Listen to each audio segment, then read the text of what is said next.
লাগিয়ে লিখে দিয়েছিলাম, সেই সময় যদি বিশির হাফি রহমতুল্লাহ আলাইহির ঘটনাটা জানতাম, আল্লাহর কসম বিসমিল্লাহ লেখা কাগজটা আমি পেটে নিয়ে নিতাম, খেয়ে ফেলতাম। আর আল্লাহ তাআলা হয়তো এর চেয়ে বড় খেদমত, এর চেয়ে বড় আল্লাহর দ্বীনের কাজ আমার দ্বারা করাইতেন। আল্লাহ আদব করব, আদব রক্ষা করবো ইনশাআল্লাহ। আদব মানুষকে কোথা থেকে কোথায় নিয়ে।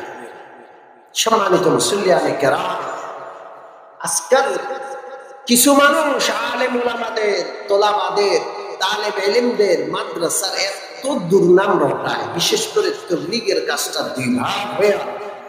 আমাদের এতাতি ভাইরা বুঝে না বুঝে আলেম উলামাদের বিপরীত অবস্থান করছে, ঠিক না?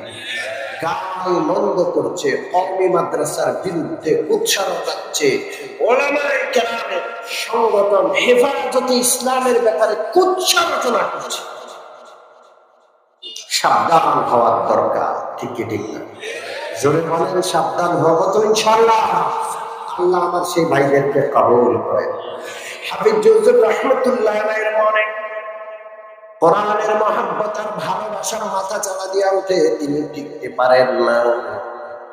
মনে মনে চিন্তা করলেন, যে কোনো প্রকারই হোক ভারতের পাঞ্জাব রাজ্যের পানিপথ যাইতেই হবে।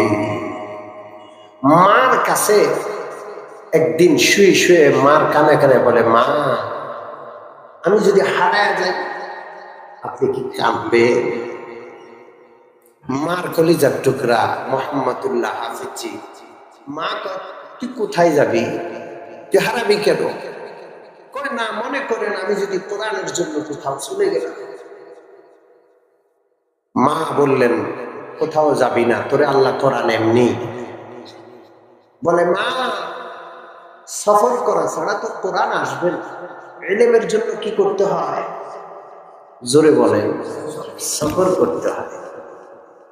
ঘরে থেকে ইলম শিখা হয় না, এই জন্য ঘরে থেকে ডাক্তার হয়, ঘরে থেকে পড়াশোনা করে, স্কুলে পড়ে, কলেজে পড়ে ইঞ্জিনিয়ার হয়, বিভিন্ন বড় বড় পেশাদার হয়, কিন্তু ঘরে থেকে পড়াশোনা করে আলেম হয় না।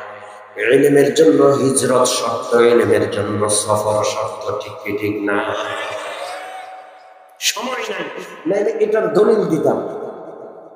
শুধু হাফিজ হুজুর, যেহেতু হাফিজ হুজুরের জমিনে বসা, এই মাদ্রাসাগুলো সব আমাদের ওই আল্লাহওয়ালাদের চোখের পানির ফসল, ঠিক